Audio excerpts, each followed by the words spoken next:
The Nevada sun was brutal that afternoon. Not the kind of heat that makes you sweat a little, the kind that bakes the asphalt until it shimmers, until the air itself looks like it's melting.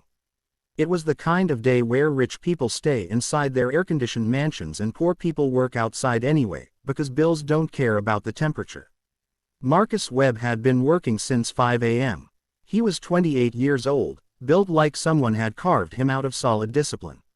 Wide shoulders, strong hands, the kind of arms that came from real work, not the gym, but years of turning wrenches, lifting engines, hauling tires.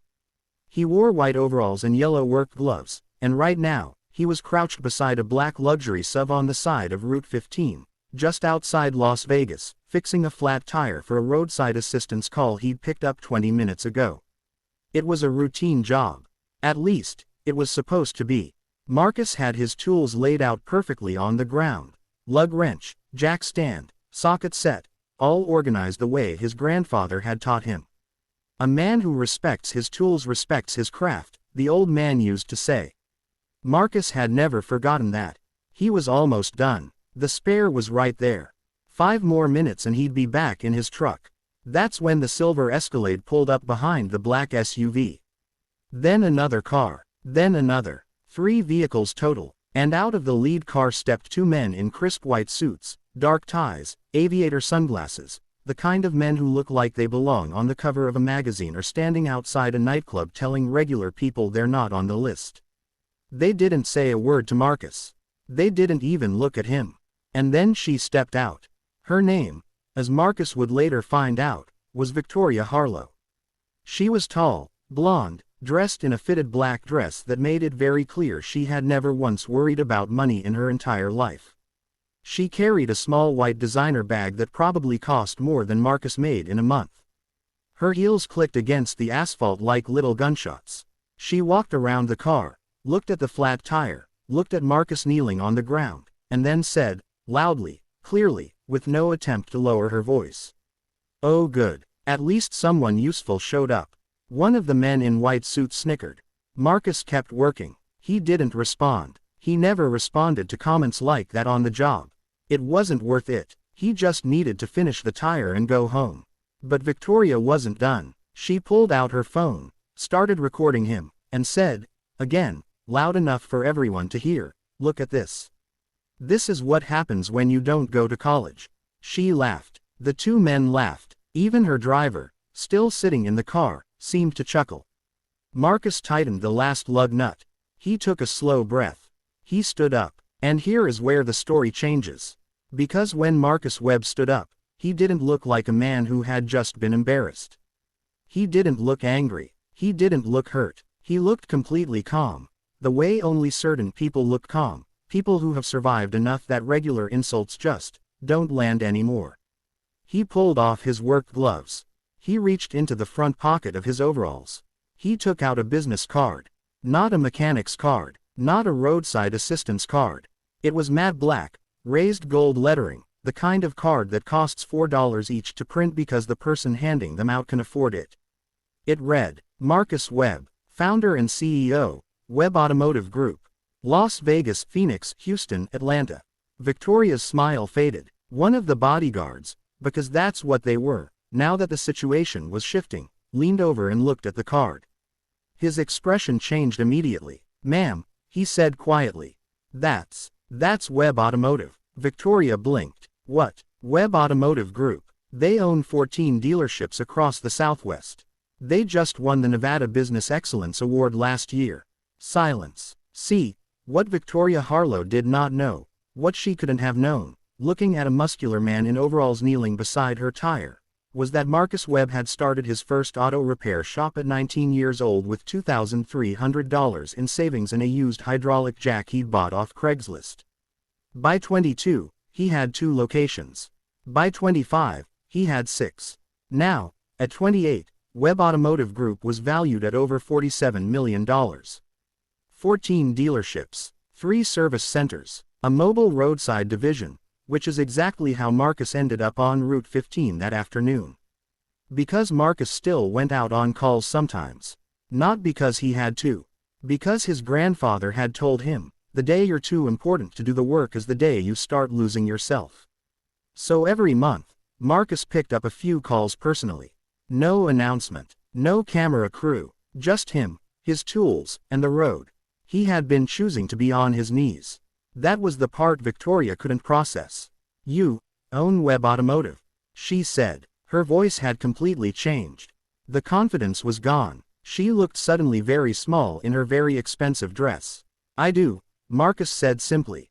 He picked up his tool bag. "Your tire's done. You're good to go." He turned to walk back to his truck.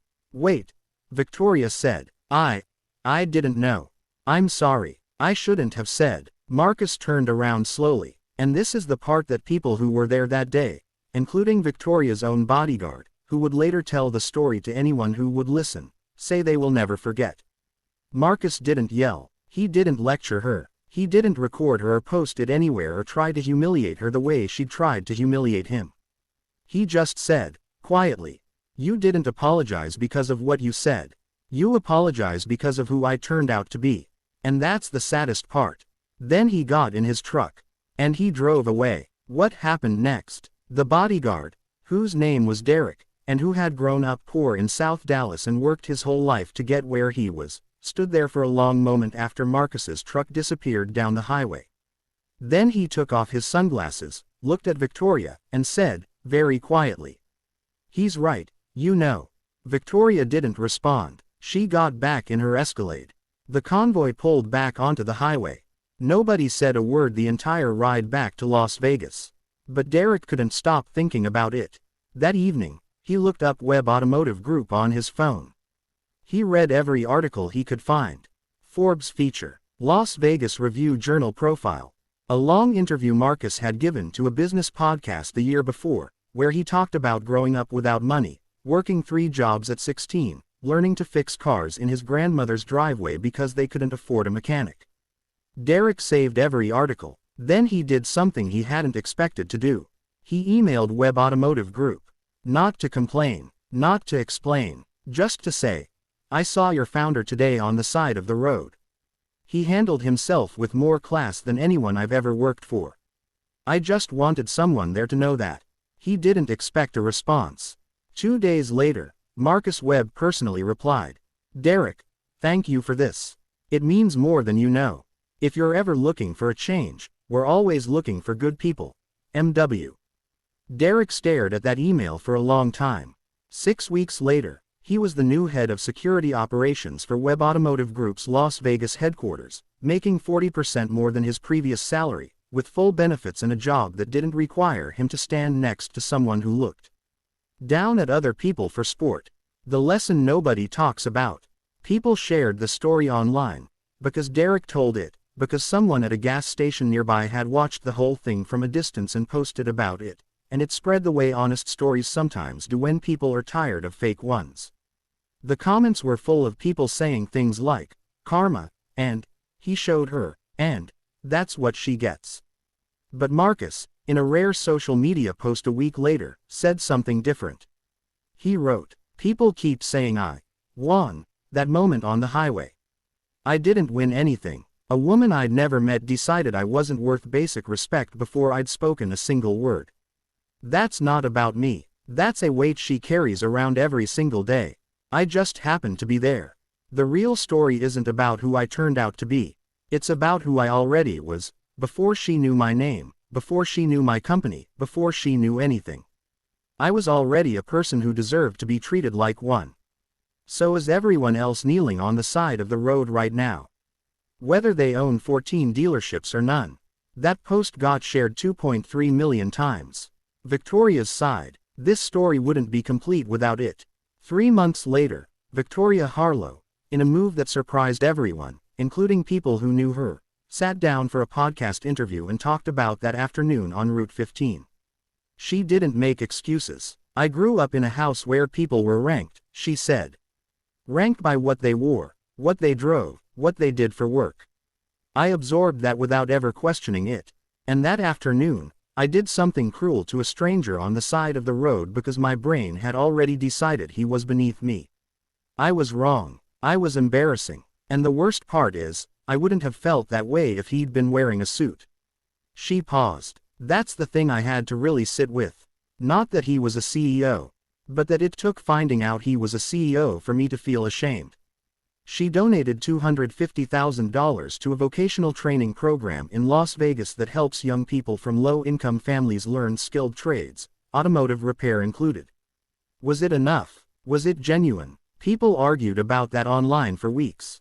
Marcus and Derek became, over the following year, something close to friends, the kind of friendship that happens between two people who grew up understanding that respect is not automatic, it's earned, and it's owed to everyone until proven otherwise. They'd have lunch sometimes, at a diner off Fremont Street that Marcus had been going to since he was 19 and couldn't afford anything on the menu except coffee and toast. One afternoon, Derek asked him, "Do you ever regret not saying more to her that day? Not really letting her have it?" Marcus thought about it for a moment. "No," he said, "because the version of me that would have yelled and recorded and posted it, that version is still giving her power. The version that just finished the job and walked away, that version is free." Derek nodded slowly. "That's hard to do." "Yeah," Marcus said, "it is." He picked up his coffee. "But so is everything worth doing."